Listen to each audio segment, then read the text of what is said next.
It was a soft, slow afternoon in the summer of 1813, and the bees were drowsy in the lavender along the south wall of Marley Park, when Miss Eleanor Hartley was very kindly informed that she was no longer wanted in the world. She had been governess at Marley for almost 3 years, to 2 small, bright-eyed girls who called her Nellie when nobody was listening, and Miss Hartley when their grandmother was.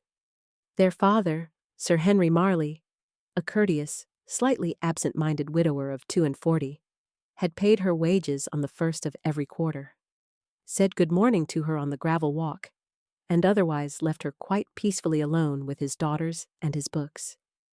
It was the books, perhaps, that had ruined her. They were a country gentleman's books, old folios, soft-spined volumes of Cowper and Thomson, a complete Shakespeare in calf, a battered Pope, and 3 shelves of sermons no one had read since the late King's youth. She had read all of them, some of them twice, and when, on the long winter evenings, the children were finally tucked up under their quilts and the household had gone to bed, she had crept down to the small estate library and sat by the dying fire with a single tallow candle and read until her eyes watered and her shawl slipped from her shoulders. She had not been unhappy. She was 24, slim and quiet, with chestnut hair that wanted to come loose and large hazel eyes that had been told once, by a curate who was too shy to repeat himself, that they reminded him of October leaves with the sun behind them. She wore the same 3 muslin dresses in rotation: a dove gray, a soft white, and a pale blue summer one with cream lace at the neck, and an ivory cameo at her throat that had once belonged to her mother. She had no fortune, no relations beyond a distant cousin in Cheapside, whom she had not seen since girlhood, and no particular claim on the world. But she had her 2 small charges, and her quiet hour by the fire, and she had been, in her quiet way, content. Then in March, Sir Henry came back from a fortnight in Bath with very pink ears and a new bride. The new Lady Marley was 23, a year younger than Eleanor herself, with bright golden ringlets and a bright golden laugh and a great many bright opinions. She liked card tables and morning calls and sea bathing and ribbons, and she had, she said with a small, kind smile that did not reach her eyes, no notion at all of needing a governess in the house. The girls were so very young. They might do quite well with a French maid. And Miss Hartley, of course, was so terribly accomplished, surely she would find another situation in no time at all. Sir Henry, who was a kind man and a coward, did not look at Eleanor when he handed her her quarter's wages and a folded character reference and 3 sovereigns over and above her due. He pressed her hand briefly. He said he was very sorry. He said she had been good to the girls. Then he turned to the window and pretended to study the rooks in the elm. The girls cried. Eleanor did not, in front of them.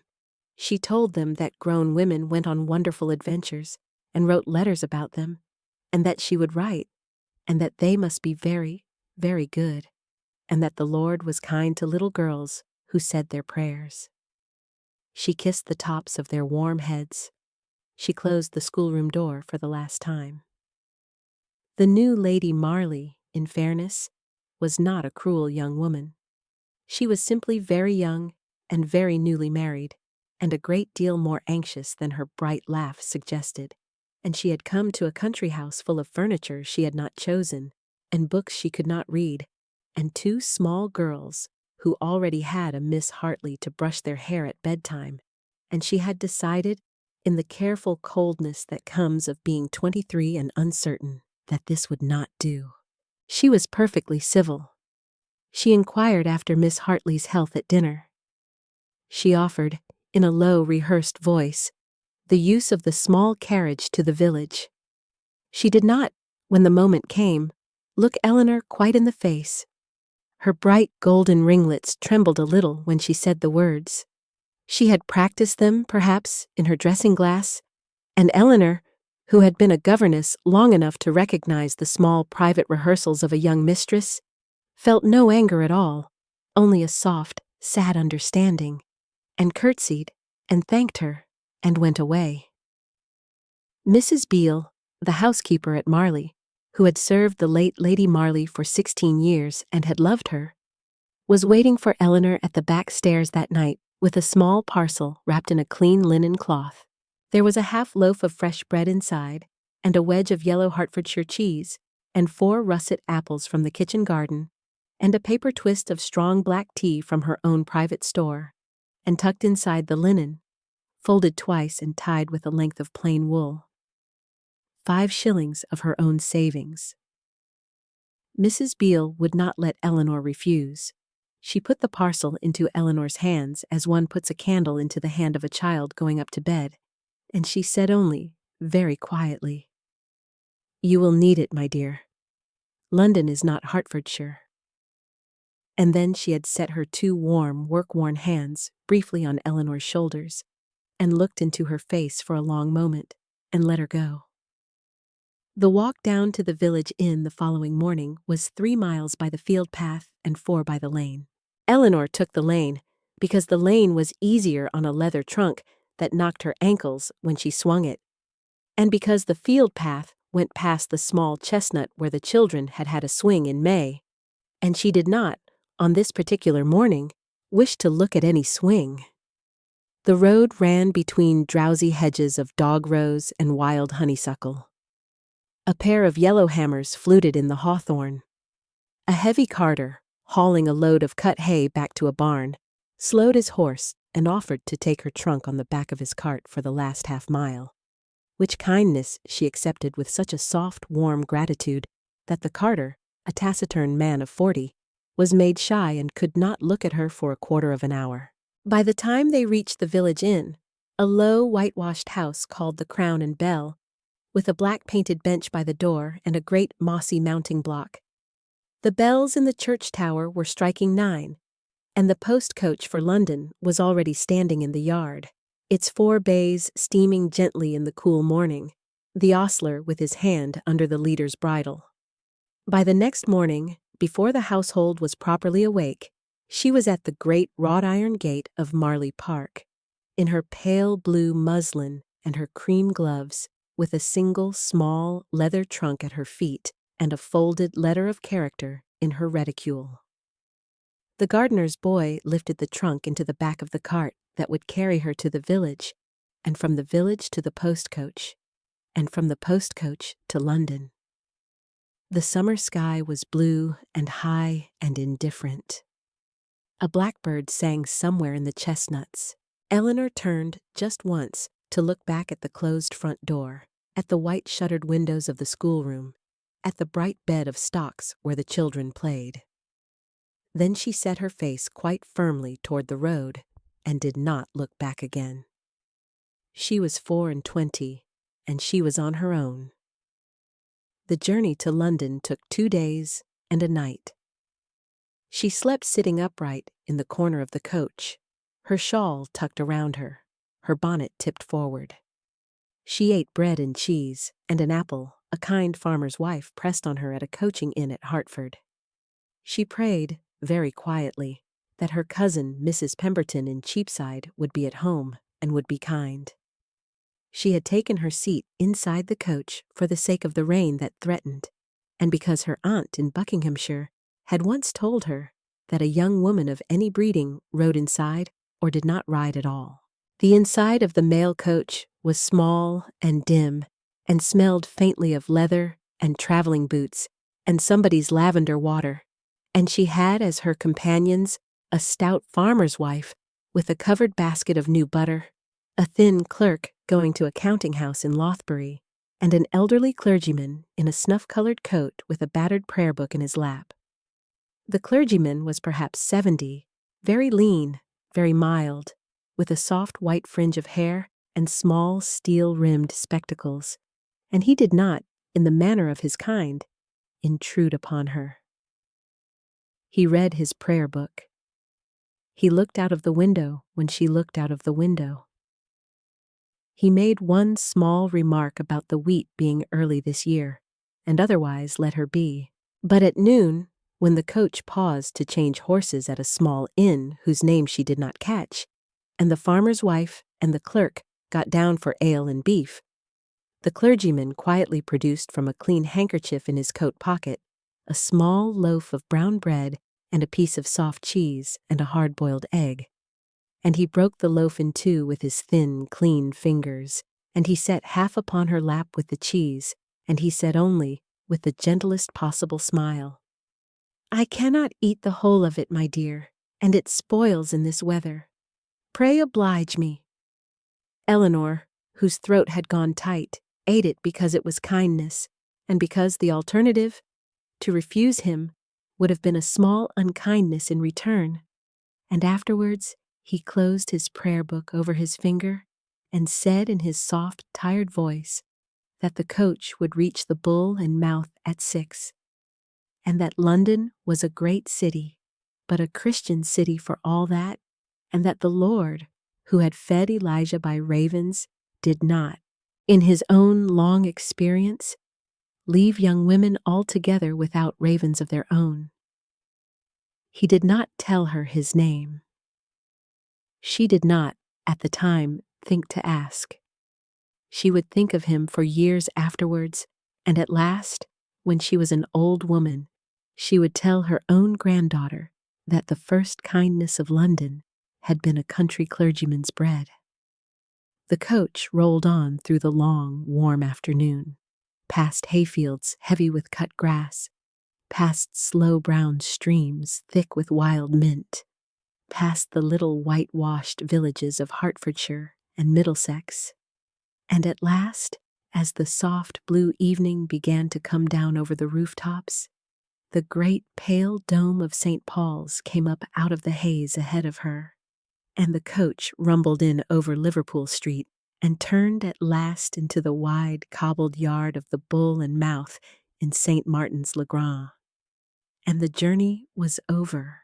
The clergyman, who got down before her, set his hat upon his head, bowed once with old-fashioned gravity, and said only, "God keep you, my dear." Then he was gone among the porters, and Eleanor was alone in London. It was nearly 6 o'clock in the evening when the coach set her down at the Bull and Mouth in St. Martin's-le-Grand. The London she stepped into was not the London of her mother's stories. It was hot and dusty and loud and full of carriages and porters and the smell of horses and coal smoke and warm bread. She paid a small boy a penny to direct her toward Bread Street, and she walked, with her trunk bumping behind on the boy's little handcart, and her heart growing slowly smaller and slower with every step. Mrs. Pemberton's house in Cheapside had its shutters closed and its knocker off the door. She knocked all the same. She knocked once and waited and listened to the silence inside. And she knocked twice, more firmly, with the small, pale knocker that had been left tied to the boot scraper because the brass one was off. And at last, she knocked 3 times, very gently, the way one knocks at a door one already knows will not be answered, but where one has not yet given oneself permission to leave. Above her, the long, pale shutters of the upper-floor windows were all drawn close and bound at their middles with the small twists of gray twine that London housekeepers use when a family goes out of town for the season. A tabby cat, asleep on the warm front step, opened one yellow eye at her and closed it again. A little brown sparrow hopped along the area railings and was unafraid.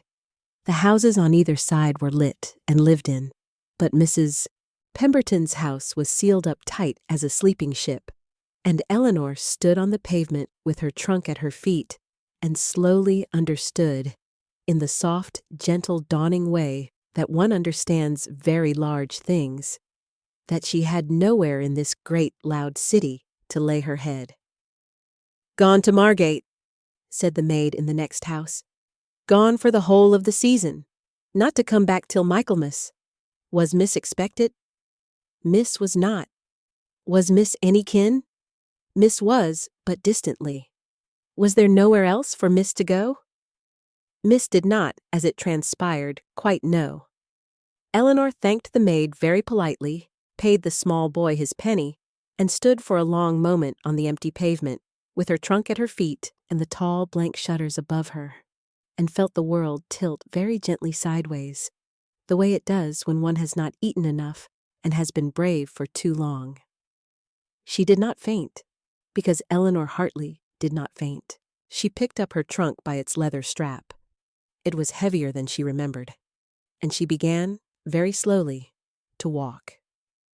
She walked west, because west was where the better streets were, and one was less likely to be set upon in a better street. She walked through the long blue twilight, past the lit windows of supper rooms and the closing shutters of milliners' shops, past flower girls and lamplighters and a knife grinder taking his wheel home for the night. The streets grew quieter and grander. The houses grew tall and pale, with iron railings and brass knockers and clean front steps. Somewhere a clock struck 9. It was then, with the suddenness peculiar to English summers, that the rain began. It did not threaten. It simply opened. Great warm fat drops at first, drumming on her bonnet and dappling the dust of the pavement, and then a steady silvery downpour that smelt of hot stone and lime trees and far-off hay. Eleanor's gloves were soaked through in moments. Her bonnet sagged. The leather strap of her trunk grew slippery in her hand. The few people in the street vanished into doorways and porticos.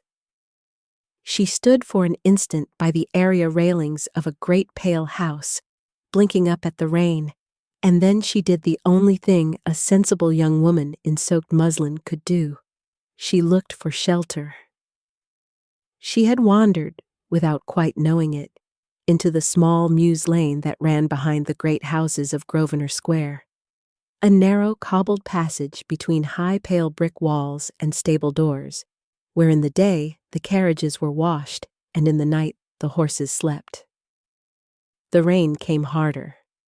A coach lamp swung at the far end of the mews and showed her the high blank backs of the gardens. Long, pale walls topped with wisteria and white rambler roses, here and there a glimpse of a pear tree or the pointed dark green of a yew, and now and again a discreet servant's gate of painted iron set into the brick. The lane smelled cleanly of warm, wet hay and brick dust, and the faint sweetness of stable yard. A thrush in some hidden garden began, very tentatively, to sing. There was a narrow garden gate set into the high wall beside the house. Black iron, half hidden by ivy, and a rose trellis whose pale blooms had been weighted by the rain into small, drowsy bowls of water. As she set her hand to it, half meaning only to lean against it out of the worst of the rain, she felt, with a small, soft click, the latch give. It had not been bolted. She hesitated only a heartbeat. Then she slipped through, drew the gate gently closed behind her, and found herself in a long, narrow London garden. Gravel paths, clipped box, a pear tree, a stone bench, and at the far end, the pale rear facade of a great house, its tall windows glowing softly behind drawn curtains. All but one. On the ground floor, at the south end, a single tall sash window stood open about a hand's breadth, left so, perhaps, by some careful housemaid airing a shut-up room. Through the gap, she could see the corner of a heavy curtain, a glimmer of brass, and the dim warmth of an unlit hearth. The rain rattled harder. Her trunk thumped against her knee. She bit her lip, and she did the second only thing. She crossed the wet gravel as quietly as she could, eased the sash a little further up, and she climbed in. Inside, the air was cool and dry, and smelled of beeswax and old paper and faintly, very faintly, of roses. It was a library, a grand library, floor to ceiling on every wall in dark oak, set thick with leather-bound volumes whose gilt lettering gleamed dully in the dim light from the window. A marble fireplace stood opposite. A great writing desk by another window held a brass lamp, unlit. And by the tall arched window through which she had just climbed stood two deep wing-back reading chairs, upholstered in dark wine velvet, with a small mahogany table between them, upon which someone had set, very recently, a porcelain bowl of summer roses. She stood quite still on the carpet, dripping gently onto a Persian medallion that had probably cost more than she would earn in a lifetime, and she listened. The house was silent. It was the silence of a house whose master is from home, whose servants have been told he will not return till morning, whose curtains have been drawn, and whose fires have been allowed to die. Somewhere very far off, she could hear a clock ticking. Nothing else. No footsteps, no voices, no rattle of fender or crockery. The rain on the window. The faint hush of London beyond the garden wall. Eleanor set her trunk down very carefully. She unpinned her sodden bonnet and laid it on the windowsill. She slipped off her ruined cream gloves and set them beside it. Her muslin clung at the hem. She was cold and very tired, and so deeply hungry that her hands were shaking a little. She told herself, quite firmly, that she would only sit a moment. She would wait until the rain eased. She would slip out through the garden gate, and she would walk to a respectable inn, and she would pay one of her 3 sovereigns for a room, and tomorrow she would think very sensibly about what came next. She glanced once toward the marble fireplace. The fire there had long since died down, but a single soft red coal still smoldered at the back of the grate, glowing faintly under a thin gray lacework of ash, and the iron at her hand was still warm. The brass fender gleamed. A pair of polished steel tongs lay neatly across the hearthstone. The room kept its summer night warmth, the slow-held warmth of a great house whose stone walls had been gathering sun all day and were giving it back, very softly, all night. She crossed to the further of the 2 wing-back chairs, sank slowly into it, and closed her eyes for what she meant to be a single, brief, restorative breath. On the small mahogany table beside her, half tucked under the porcelain bowl, lay an open book, a small, much-handled volume in dark green leather, its title gilt and worn. She drew it onto her lap because the weight of it felt friendly. It fell open of its own accord at a page she half knew. It was Cowper. The task. The line her finger fell on read, quite gently, "I am monarch of all I survey. My right there is none to dispute." Eleanor smiled, very faintly, in the dim. The rain whispered against the panes. The wine velvet of the chair was deep and warm, and held her like cupped hands. The clock ticked. Somewhere in the garden, a thrush, surprised by the rain, sang one short, uncertain phrase. She thought, just before she slipped without intending it into sleep, that she had not been so warm, nor so quiet, in 3 full years. The book stayed open on her lap. Her chestnut hair, escaping its pins, slid in a soft tendril against her cheek. Her breathing slowed. Outside, the rain washed the dust of London from the lime trees, and the street lamps came on one by one along the square, and the night ran very gently down toward the dawn.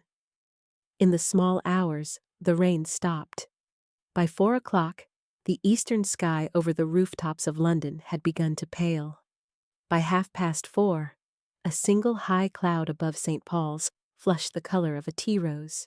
By 5, the first light slid down the chimney pots and through the lime trees of the square, and crept along the gravel paths of the Duke of Ashbrook's garden, and reached, at last, the tall, arched window of his library, the one whose sash the housemaid had left open, by her own private confession to no one, since it had been her Grace's habit to air the room in summer, and the housemaid still could not bring herself to keep it shut.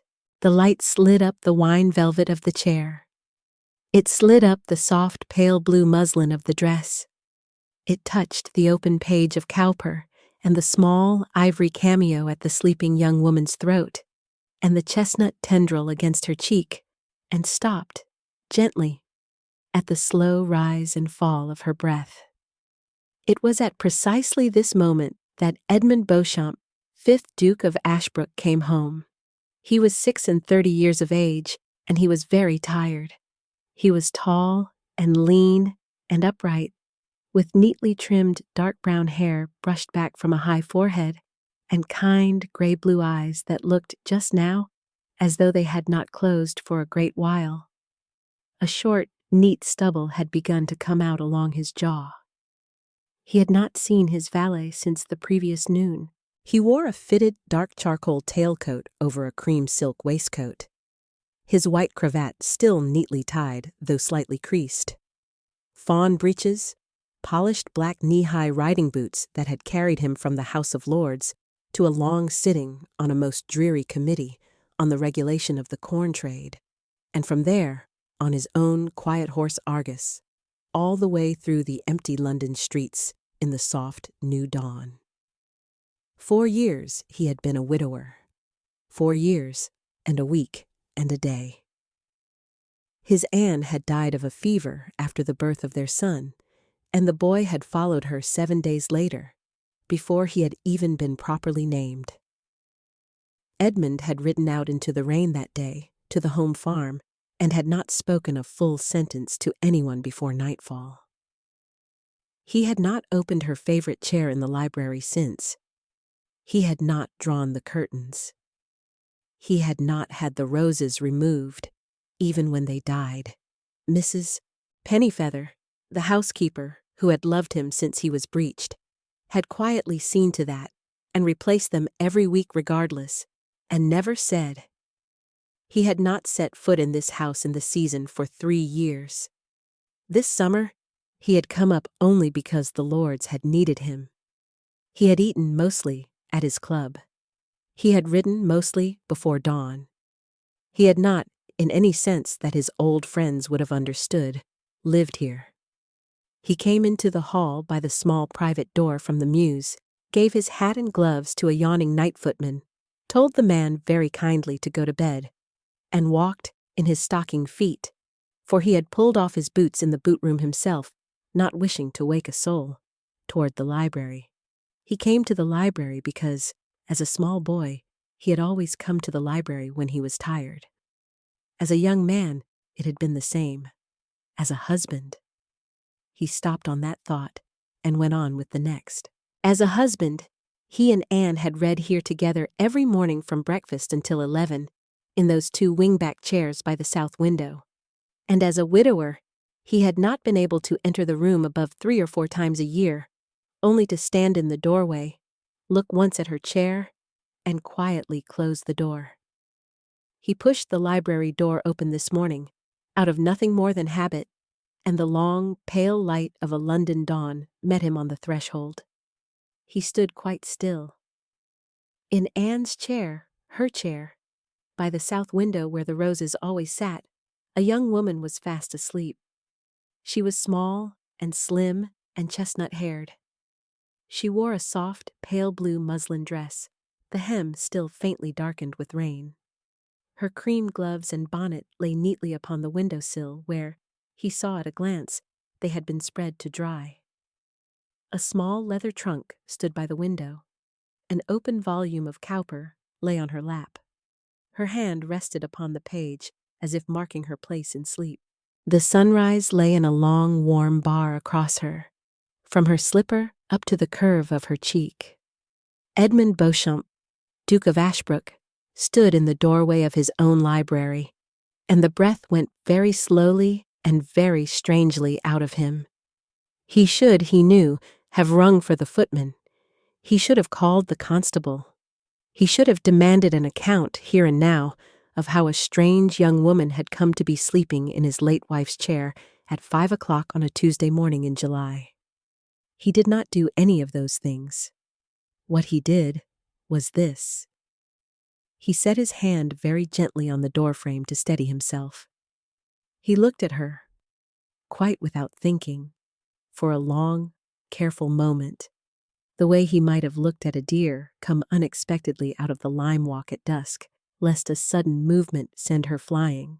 He saw the rain damp on her hem, and the leather trunk, and the gloves laid out so neatly on the sill, and the great worn copy of Cowper open at, he could see even from here, the second book of the task, and he understood, with a quietness that surprised him, several things at once. He understood that she was not a thief. He understood that she was very tired and very young, and had not, by the look of her cheek, eaten in a long time. He understood, and this struck him most strangely of all, that for the first time in 4 years and a week and a day, the chair on the other side of the rose bowl was occupied, and that, if he were perfectly honest with himself, the room felt, at this moment, less empty than it had felt on any morning since Anne had died. He moved at last, but only to walk quietly across the carpet to the opposite wing-back chair, his stocking feet making no sound. He did not wake her. He sat down. He laid his hands very gently on the arms of his own chair. He looked across at her and at the bowl of summer roses between them, and at the slow rise and fall of her sleeping breath, and at the dawn pouring in from the east. He did not know who she was. He did not know how she had come there. He did not, at this particular moment, wish to. He sat. The clock on the mantel ticked. The thrush in the garden, recovered from its rainy night, began to sing properly now, full-throated in the pear tree. The light reached the gilt spines of his father's old folios and lit them along the wall like a long row of small, dignified lamps. For an hour, perhaps more, the Duke of Ashbrook simply sat in his library at dawn, opposite a sleeping stranger, and was, quite quietly, quite unexpectedly, and for the first time in a very long time, not alone. It was a little after 6 when she stirred. She did not wake all at once. She woke, rather, the way one wakes after a long fever. First a small sigh, then a slight turn of the cheek, then the soft, puzzled pull of returning thought. The book slid an inch on her lap. She caught it, half awake, the way a careful reader does. Her eyes opened. She saw, first, sunlight on a polished oak floor. She saw, second, a porcelain bowl of summer roses on a small mahogany table. She saw, third, a man in a dark charcoal tailcoat sitting quite calmly in the wing-back chair opposite, his hands resting lightly on its arms, his gray-blue eyes upon her with an expression of such unsurprised gentleness that, for a full moment, Eleanor Hartley believed she must still be dreaming. She was not dreaming. Her hem was still damp. Her trunk was still by the window. The Cowper was still open in her lap. She sat up, very slowly, and the color went, in a great rush, out of her face, and then came back into it twice as bright. "Sir?" she said. Her voice was a small, polite, horrified whisper. "Oh, sir! Oh, I beg your pardon. The rain, the gate, the window." She was on her feet now, the book pressed against her like a shield, her free hand fluttering toward her bonnet on the sill. "I shall go at once. At once. I shall not even— Please, sir, do not call." "Pray sit down," said the Duke very gently. She stopped, half risen, half stooping for her trunk, and stared at him. "You will faint," he said in the same level, kindly voice, "if you do not sit down. You have not eaten." It was not a question. He had, somewhere in that long sunrise hour, decided this for himself. Eleanor's lip trembled just once, and then steadied. She sat down. There was a small silence. Outside, the thrush sang. The Duke regarded her gravely, and she regarded him back. Chestnut hair half loose, hazel eyes wide as a fawn's, the cameo bright at her throat. And something in his face, very quietly, eased. "What is your name?" he asked. "Eleanor Hartley, sir," she whispered. "Miss Eleanor Hartley. I was a governess at Marley Park in Hertfordshire until last week. My cousin in Cheapside is gone for the summer, and the rain. The gate was unlatched. Your window was open, and I only meant—" "I see," said the Duke. He did, in fact, see quite a great deal, all in those few stumbling words. He let her finish with a courtesy that only the very kind possess, and when she had finished and was sitting with her hands in her lap and the color of her cheeks gone all to pink, he said simply, "Have you eaten, Miss Hartley?" No, sir, not since yesterday morning." He nodded once, gravely. "Then we will see to that first." He stood. He walked in his stockinged feet. She saw this for the first time, and would remember it always, to the bell pull beside the fireplace, and gave it a single slow tug. Then he came back and sat down again, and did not look at her in any way that required her to make conversation. In some little time, the door opened. A silver-haired housekeeper in a charcoal gray wool gown and a starched white apron came in. Mrs. Pennyfeather, 62, who had loved this Duke since he was 4, and stopped short, just for one heartbeat, at the sight of a young woman in a damp, pale blue muslin sitting in her Grace's chair. The Duke did not turn his head. He said, quite as though it had been a Tuesday morning like any other in the last 15 years of his marriage, "Mrs. Pennyfeather, Miss Hartley has had a long night. Would you be very kind and bring breakfast for 2 on the small library table, and have Polly lay out a dry shawl from the green press? Miss Hartley will sit by the fire while we wait." Mrs. Pennyfeather, who had not been asked to bring breakfast for 2 in this room since the spring of 1809, looked at her master once, only once, and her kind hazel eyes filled very briefly, and then, very calmly, cleared. "At once, Your Grace," she said, and she dropped, on the way out, the smallest, softest curtsy to Miss Eleanor Hartley, as if she were a guest of the house. When the door had closed, Eleanor said, in a very small voice, "Your Grace?" "Edmund Beauchamp," said the Duke, "Duke of Ashbrook. You did not know, I think." "No, sir," she whispered. "I did not. I should not have come in. I should—" "Miss Hartley," he said gently, "you were caught in the rain in a strange city, and a gate that ought to have been bolted was not. The fault is with my gate, not with you." He paused.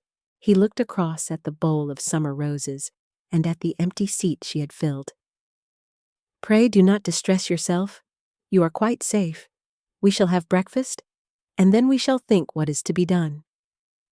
And so it was that, at 6:30 in the morning of a Tuesday in July of 1813, breakfast was laid for 2 on the small mahogany table in the library of the Duke of Ashbrook.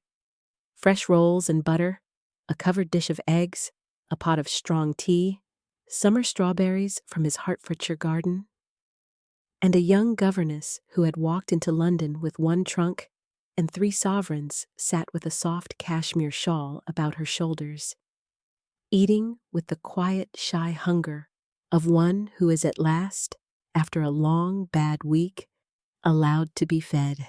The bewildered young footman, whose name was Thomas, and who had been 3 months in service, and had never before been required to lay a breakfast for 2 in the library at 6:30 in the morning of a summer Tuesday, for a young lady whose existence he had not, at any previous moment of his life, been aware of, did his work with the fierce composure of a young man determined not to disgrace himself. He laid the cloth. He set the silver. He set out the rolls and the eggs and the strawberries and the honey, and he did not, by so much as the smallest flicker of his careful eye, allow himself to look directly at the young lady in the wine velvet chair. He stepped back from the table. He bowed. He asked his master, in a very small, steady voice, whether anything else was wished for. The Duke considered for a moment, and then said gently, "Hot chocolate, Thomas. I think Miss Hartley would be the better for a cup of hot chocolate." And Thomas, who had not been asked for hot chocolate in this room in 3 years, said, "At once, Your Grace," and went and came back 10 minutes later with a small porcelain pot of it, the rich, dark old kind, made the slow way with milk and a pinch of cinnamon, the way the late Her Grace had taken it, and he poured it himself for the young lady, with a hand that trembled only a very little, and he set the pot upon the table, and he stepped back, and he stood by the door with his hands behind him, and he was, in his own private fashion, content. The Duke poured her chocolate twice. He passed the strawberries. He asked, at intervals, very gentle questions about Marley, about Cowper, about Hertfordshire, and at one point, with the faintest hesitation, about her family. Eleanor, who had eaten enough by then to be steadier of voice, told him simply what there was to tell. Her father had been a country curate at a small parish in Buckinghamshire, and had died of a winter fever when she was 7. Her mother, a clergyman's daughter herself, had followed 2 years after, of grief as much as of anything else.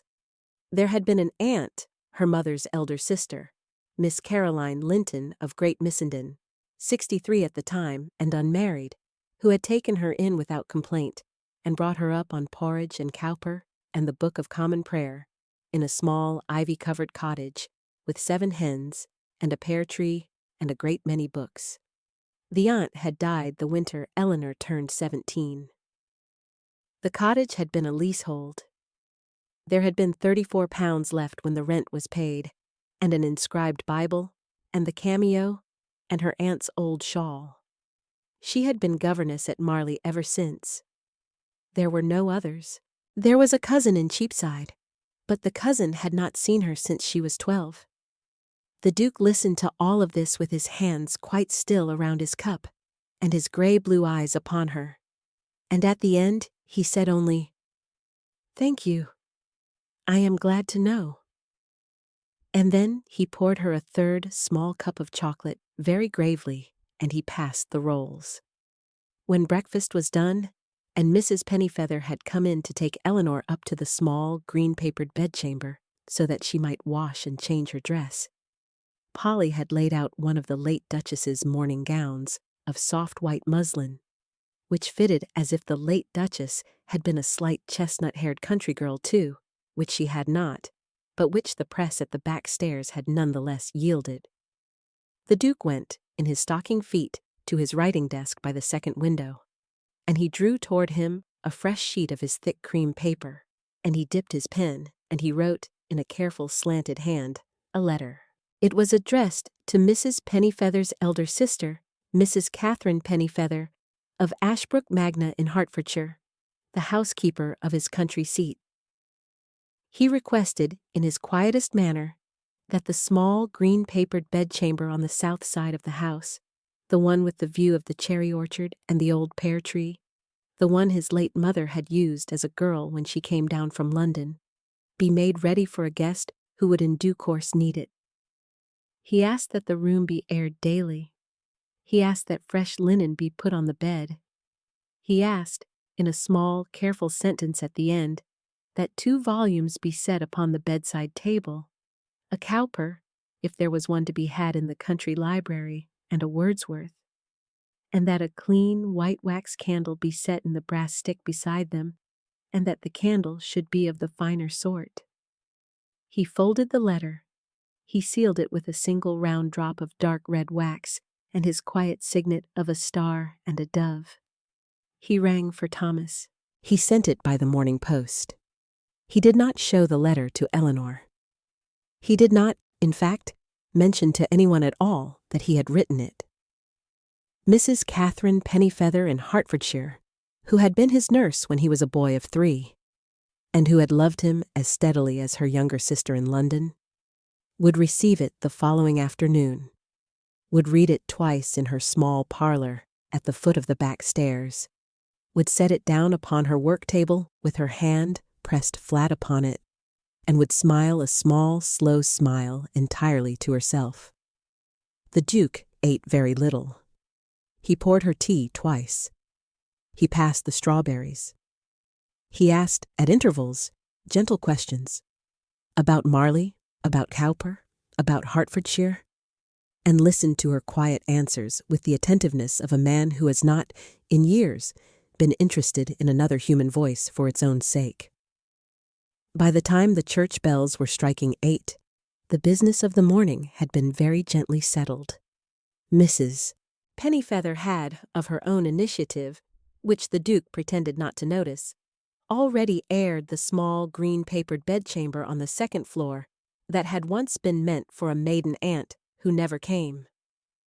A respectable lodging-house in a quiet street in Bloomsbury, kept by a clergyman's widow of long acquaintance to the family, would, the Duke said, suit Miss Hartley admirably. He himself would write the letter. In the meantime, until the matter was arranged, a day, perhaps 2, no more, Miss Hartley would, of course, remain a guest of the house. He would not hear of anything else.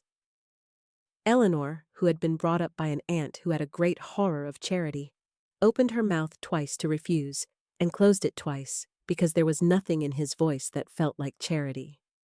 There was only kindness. And so she stayed. She stayed 2 days, while the letter went and was answered.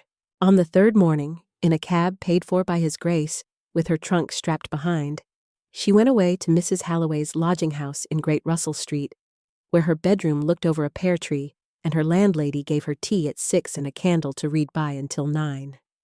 The Duke, very correctly, did not call, but on the 4th afternoon, a footman from Ashbrook House came to the door of the lodging-house with a small note in a familiar slanted hand.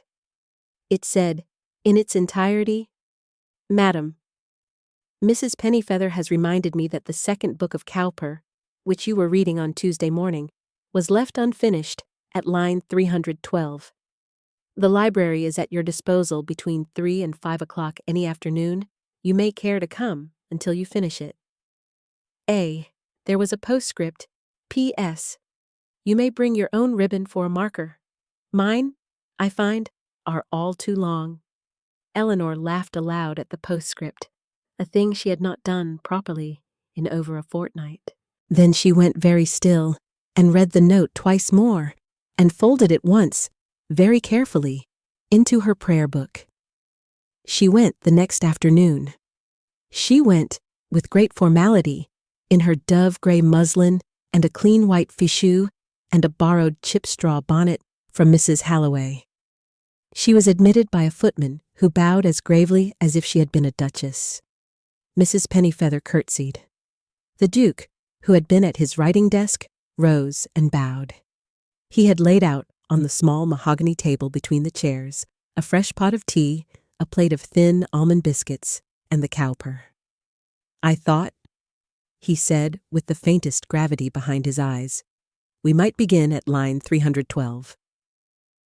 She blushed very pink. She sat down in the chair that had once been Anne's. He sat down opposite. The thrush, by now an old friend, sang in the pear tree. The summer afternoon poured in long, slow, honeyed bars. They began at line 312. After an hour, they had read 40 pages and had stopped twice, once for tea, once because she had quoted a half-line of Wordsworth he had not heard since his Cambridge days, and he had laughed, very quietly. They did not speak of anything more personal than poetry. They did not need to. The library was warm. The roses on the table were fresh. Mrs. Pennyfeather, listening at her sewing in the housekeeper's room 2 floors below, set down her needle once and pressed her apron to her eyes, and then took it up again and went on hemming a sheet. She came again the following Tuesday. The Duke had set out, this time, a small worn copy of Wordsworth's Lyrical Ballads beside the Cowper. and a fresh blue silk ribbon laid across the table, ready, because he had remembered her postscript. They read together for an hour. He read her the lines about the daffodils on Ullswater in his quiet, careful voice, and she sat very still with her hands folded in her lap and listened, because she had never heard a man read poetry aloud before, only old country curates, and she had not known a man's voice could be so gentle. When he had finished, he closed the book softly upon his finger and looked across at her and asked, with the smallest hesitation, whether she would care, the next time she came, to read aloud to him a little. He found, he said, that his own voice tired easily of late, and his eyes were not what they had been at 30. Eleanor, who knew quite well that his eyes were perfectly clear, and his voice was not tired at all, but who knew also a kind invitation when she heard one, said that she would be very glad to read aloud to him, and that she would try not to read too quickly. He smiled at that, really smiled, for the first time she had seen, and said only that he did not think Miss Hartley likely to read too quickly at anything. She came again the following Friday. It was a hot August afternoon, the sort of afternoon when the lime trees in the square stood quite still, and the bees in the rose bowl on the table were drowsy. The Duke had taken off his coat, with her quiet permission, and sat in his shirt sleeves and waistcoat, his cravat slightly loosened, the way he had used to sit in this room as a boy when his father was alive. She read to him from the Wordsworth, the lines about Tintern Abbey first, and then, because he asked, the small poem to a butterfly. She had a low, level reading voice, very steady, with a small, soft country lilt at the end of her phrases that made the long lines breathe.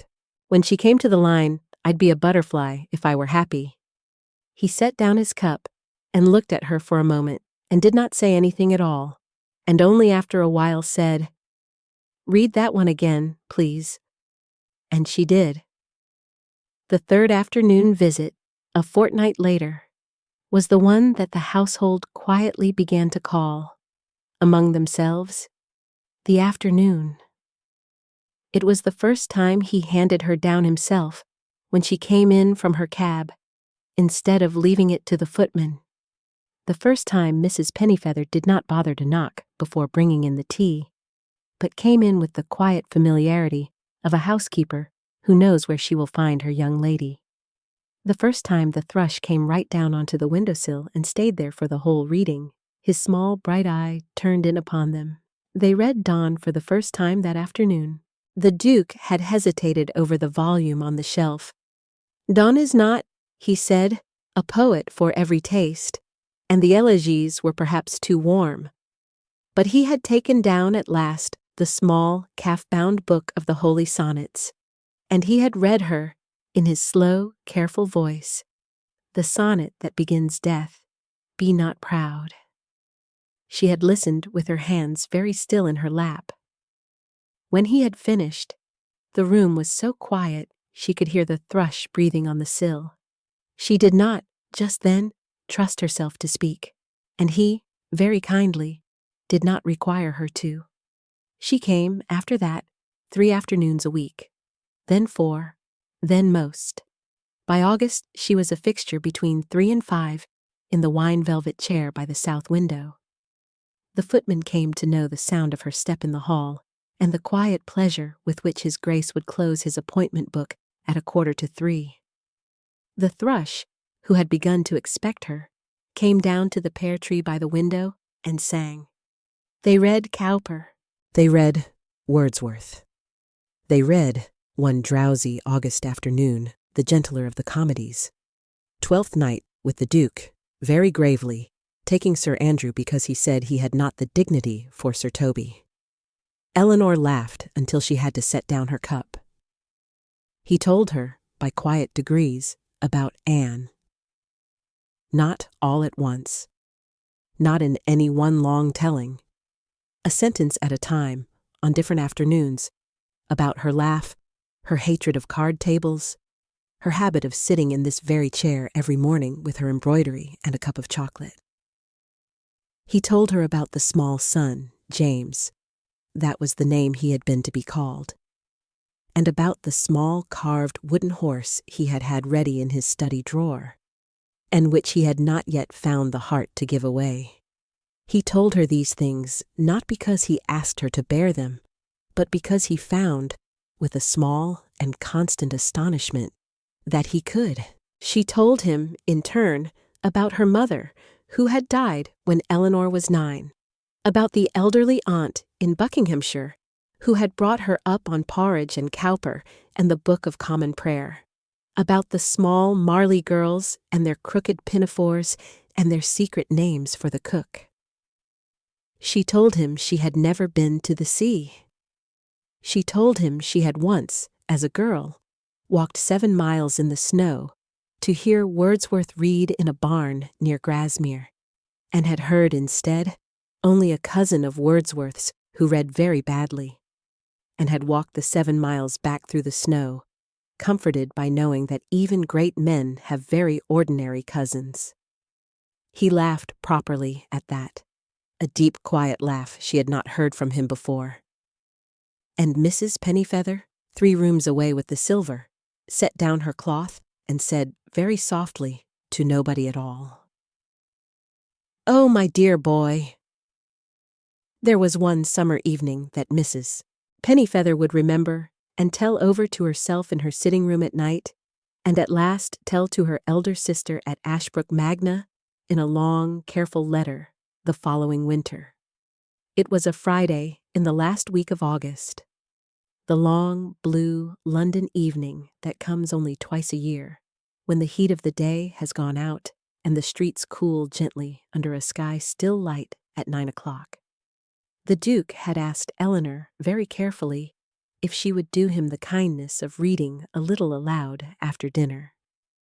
He had received that morning a fresh edition of Cowper from his bookseller, with the new engraving, and he wished, he said, to hear the second book of the Task in a voice he did not already know by heart. They had eaten a quiet small dinner. He had, by then, taken to inviting her to dine when she came in the afternoon, with Mrs. Halloway's full, grave knowledge and approval. And afterwards, they had gone into the library together, and Eleanor had taken her wing-back chair and the new Cowper, and the Duke had settled into his, with his eyes half closed, and his hands folded over his chest, and she had begun to read. She read Cowper first. She read for half an hour, slowly, the way her aunt had taught her, with the small pauses at the line ends and the gentle, unhurried rise and fall that country curates use in country churches. Then, because he asked, she read Wordsworth, the small poem about the solitary reaper in the Highland field, which she had never heard read aloud, and which she read with such quiet care that the Duke opened his eyes and watched her, the way one watches a bird in a hedge one is afraid of frightening.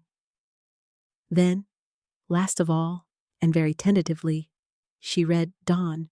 She read the holy sonnet that begins, "At the round earth's imagined corners, blow your trumpets," and her low country voice held the great lines steady as a small, steady candle holds itself in a draught.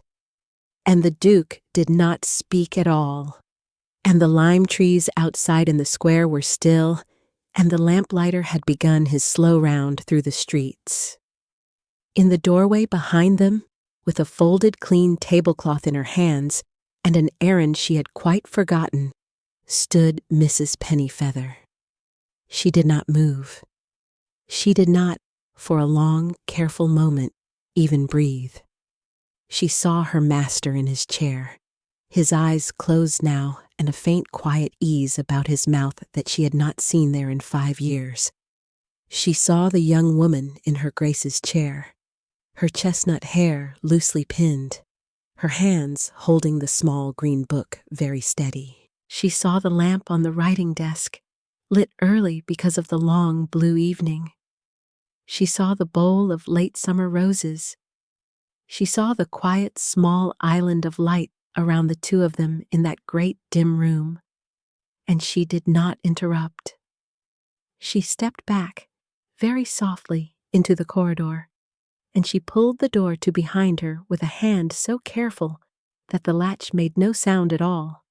And then, in the long, shadowed corridor, she pressed her clean, folded tablecloth against her face for a moment, and she smiled. A small, slow, particular smile. The smile of a woman who has waited a great while and has at last, that evening, been answered. In September, when London grew dusty and the Lords adjourned, His Grace went down into Hertfordshire, to Ashbrook Magna, his country seat. He did not go alone. He had asked her, very correctly, with Mrs. Halloway's full approval and the warm patronage of his elderly Aunt Lady Margaret, who had looked once at her nephew, once at Miss Hartley, and at once invited herself for the autumn, whether Miss Hartley would consent to be his aunt's companion at Ashbrook Magna for the season. The salary was generous. The duties were light.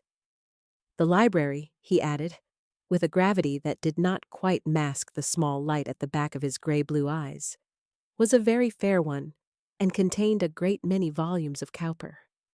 She accepted with proper composure. In the carriage to the village, she sat opposite Lady Margaret, who slept all the way past Barnet, and watched out of the window as the green country opened, and once, quite without meaning to, pressed her gloved hand against her cheek, because the cheek was hot.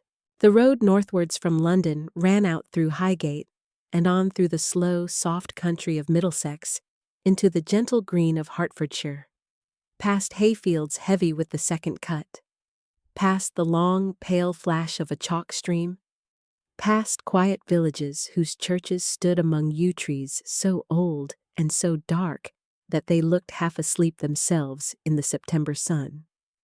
Eleanor watched the country slide past with the wondering attention of a young woman who has not seen real country in 3 months. The Duke rode beside the carriage on Argus for the first stage, and on the second came in and sat opposite his aunt, and named the parishes for Eleanor as they passed them. There was Hatfield, there was Welwyn, there was the long avenue of beeches that led to the old palace where the Queen had been a princess. He pointed out a hen harrier hanging in the still air above a stubble field. He pointed out, on the brow of a hill, a small white country church, half hidden in lime trees. He spoke quietly and unhurriedly, and Eleanor, listening, understood with a slow, soft surprise that he was, in his careful way, taking her home. They came at last, in the long, honeyed light of late afternoon, over the brow of a low chalk hill, and the Duke set his hand on the carriage window and said, very simply, "There it is, Miss Hartley." And below them, in a wide, gentle saucer of green Hertfordshire country, lay Ashbrook Magna, a long, warm-stoned Jacobean hall with its mullioned windows lit gold by the westering sun, its lawns running down to a still grey lake fringed with willow, its avenue of oaks straight as a ruled line, its kitchen garden walled in soft red brick, its small grey stone village a half-mile down the lane, and its square Norman chapel tower rising from a froth of summer wisteria. Eleanor did not speak for a long moment. The Duke did not press her to. Lady Margaret, waking, said only, "Ah, dear Ashbrook," and went back to sleep. When the carriage swung at last under the gatehouse and rolled up the long drive between the oaks, and at last drew up before the broad, low front steps of the hall, Mrs. Catherine Pennyfeather, 64, gray-haired beneath her white linen cap, in a charcoal gray wool gown and a starched white apron, her bunch of household keys at her waist, was waiting on the steps to receive them, with 2 housemaids in clean prints behind her and a small ginger cat winding round her ankles. She curtsied to the Duke with the calm authority of a woman who had once held him on her lap. She curtsied to Lady Margaret, and then she turned, with the smallest particular softening of her broad, weathered face, and she curtsied to Eleanor, and she said, "Miss Hartley, welcome home, my dear. Your room is quite ready." Eleanor, who had not been called my dear by a stranger since her aunt died, could not for a moment find her voice, and Mrs. Catherine Pennyfeather, who had been instructed by her younger sister in London at very great length, did not require her to. Ashbrook Magna lay in soft Hertfordshire country, beyond a long avenue of oaks, with a still grey pond and a hedge of dog roses, and a small grey stone village half a mile down the lane. The chapel of the village stood beside the lych gate, half buried under wisteria and summer roses. The Duke did not take her there at first.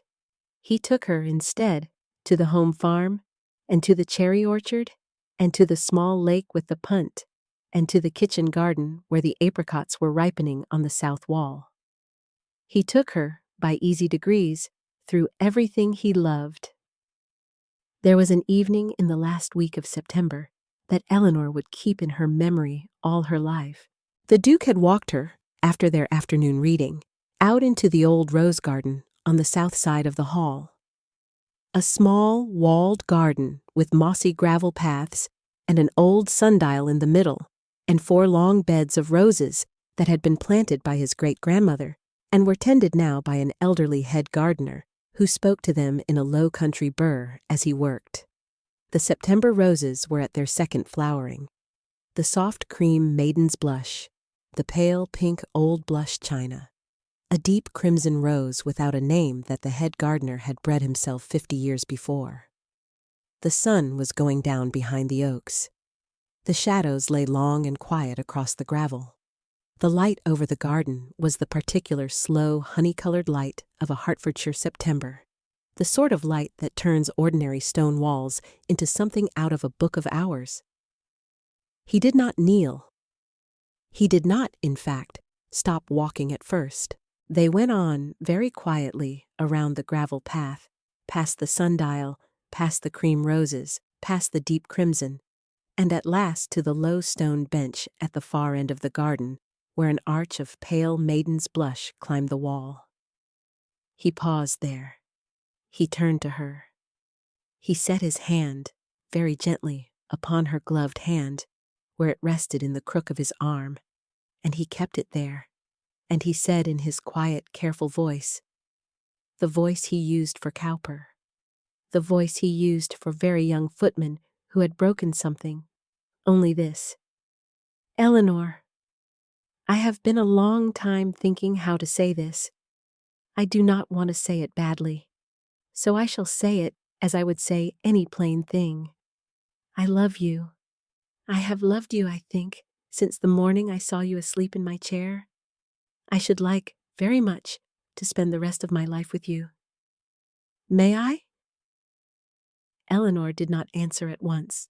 She looked up at him in the long honey light, with her hazel eyes very steady, and after a moment she set her free hand over his hand on her arm, small and warm and quite firm, and she said in her low country voice, "Yes, Edmund, of course you may. I had hoped you would." He let out a very small breath he had perhaps been holding for some weeks. He raised her gloved hand to his lips, briefly, and held it there, and then he tucked it back into his arm, and they walked, very slowly, together, around the garden in the long honey light, while behind them in the shrubbery the thrushes were singing a last evening song, and overhead the first soft star came out in the pale September sky.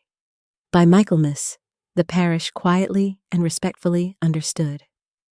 By Martinmas, Lady Margaret had ceased to pretend to need a companion. By Christmas, which was very white that year and very quiet, the Duke walked Miss Hartley back from the Christmas service in the chapel through ankle-deep snow, with her hand tucked in the crook of his arm, and as they came under the lych gate, he stopped and looked at her and said very simply, "Eleanor, I should like, if you will let me, to spend the rest of my life sitting in the chair opposite yours. I cannot put it more elegantly than that." She did not answer for a moment. Then she said, with her hazel eyes very bright in the snowlight, "I think that would suit me very well, Edmund." He pressed her hand to his lips. The bells in the small chapel tower, by some small miracle of the parish clerk's enthusiasm, began at exactly that moment to ring for the second service. They were married in that same chapel in the first week of June, when the air was full of cut hay and the wisteria was at its softest. The morning was warm and blue and slow. The thrushes were singing in every hedge. The country people came out in their Sunday clothes and stood along the lane and threw rose petals from baskets the housekeeper had prepared at 4 o'clock that morning. Eleanor wore a simple gown of soft cream silk with a high waist and short puffed sleeves, a wreath of wild roses and forget-me-nots in her loosely pinned chestnut hair, and her mother's small ivory cameo at her throat. The Duke wore his fitted dark charcoal tailcoat over a fresh cream silk waistcoat, his cravat tied, for once in his careful life, by his own hand, his gray-blue eyes upon her every step she took up the aisle. The chapel inside was full of summer light. The stained-glass east window threw long pools of rose and blue and gold across the worn flagstones. Lady Margaret sat in the second pew and wept very gently into a handkerchief embroidered by her grandmother. The two small Marley girls, fetched up by a kind aunt for the occasion, and now in clean white frocks and blue sashes, sat in the third pew and held hands very tightly and tried not to wriggle. In the front pew, on the bride's side, sat Mrs. Pennyfeather. She wore her best charcoal gray wool with a clean white cap and a fresh lace collar that had been her own mother's. Her hands were folded in her lap. Her hazel eyes were a little pink and very steady. When the bride passed, she dipped her chin the smallest fraction, the way she had done for her mistress 30 years before.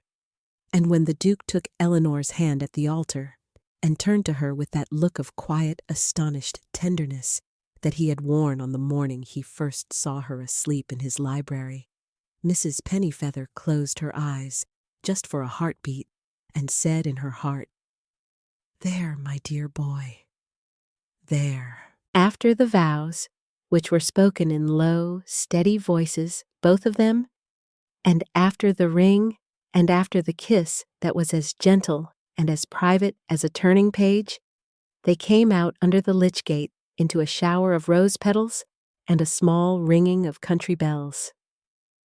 The villagers cheered, very softly, in the way of country people who are happy for the gentry and do not wish to make a fuss. Children ran beside the carriage to the gate of the park. The tenant farmers had come out in their Sunday clothes too, and they stood along the lane between the chapel and the park gate, the elder men in their best black coats and clean white linen, the younger in their newest waistcoats, their wives beside them in fresh-pressed cottons, their children clean-faced and very still. There were perhaps 40 families in the parish, and every one of them was there. As the open landau passed, each man took off his hat, and each woman dipped a small, steady country curtsy, and a small, gray-haired farmer named Hodges, who had been a boy on the Ashbrook home farm when the Duke was a boy too, called out very softly, "God bless your grace. God bless our young lady." It was the only voice raised at all in the lane. The Duke heard him and inclined his head, and Eleanor, beside him with her wreath of wild roses slipping a little, lifted her gloved hand and pressed it briefly to her heart in the country way her aunt had taught her. And the small, gray-haired farmer's eyes filled, and he put his hat back on, and the carriage rolled on under the oaks toward the hall. The wedding breakfast was laid in the long dining room at Ashbrook Magna, but the bride and groom slipped away from it for half an hour when the toasts had been drunk, by a side door that Mrs. Pennyfeather, of course, had quietly left unlocked. They walked, in their wedding finery, along the gravel walk to the old library at Ashbrook Magna. a smaller library than the one in London, but with the same wine velvet wingback chairs, brought down for the season at His Grace's particular order, and set side by side now in the bay window that looked out on the kitchen garden and the apricots. He sat. She sat. He took her hand. "There," he said, very softly. "We are at line 312 again." She laughed, the same laugh that had escaped her at the postscript on the 4th afternoon of August, and laid her head against his shoulder, and they sat for a long, quiet minute in their 2 chairs in the soft summer light, while outside the thrushes sang. Down in the housekeeper's room at the foot of the back stairs, Mrs. Pennyfeather was at last allowing herself to sit down. She had been on her feet since 4. She had her best teapot before her, and a clean cup, and a slice of the kitchen maid's almond cake, and her own old prayer book open at the marriage service. The kitchen maid Polly, who was 18 and a great romantic, hovered in the doorway with a tray. "Mrs. Pennyfeather," said Polly, in the sort of whisper one uses in churches, "is it true, then? Are they truly wed?" "They are truly wed, Polly," said Mrs. Pennyfeather, and took up her cup. Polly hovered. Mrs. Pennyfeather sipped. The afternoon sun came in through the high housekeeper's window and lit the row of polished copper pans on the wall. "Mrs. Pennyfeather," said Polly, even more softly, "is His Grace truly happy now?" The housekeeper set her cup down upon its saucer with the small, precise click of a woman who has known great patience and has been at last rewarded for it. She looked, for a long moment, at the open prayer book. Then she looked up at Polly, and her kind hazel eyes had in them a small, particular shine that Polly would remember when she was herself an old woman on her own wedding day. "Polly, my dear," said Mrs. Pennyfeather, "I will tell you a thing, and you may tell it to your daughters, and they may tell it to theirs. For 4 years there was not a sound of laughter in the great library at Ashbrook House. Not a single one. I dusted that room every Friday morning, and I heard nothing in it but the clock." She paused. Outside, very faintly, from the direction of the bay window of the country library, a man's quiet laugh drifted across the gravel walk and through the open casement of the housekeeper's room. A young woman's softer laugh answered it. Then, after a moment, both laughs together, low and warm, as at some small private joke that had nothing at all to do with the world. Mrs. Pennyfeather smiled. "And now, Polly," she said, "the library hears laughter again. Every morning. You mark it. Every morning of every day God grants him, that library will hear laughter again." She took up her cup and finished her tea. There was one small thing more, which neither Polly nor anyone in the household but Mrs. Pennyfeather and the Duke himself ever knew.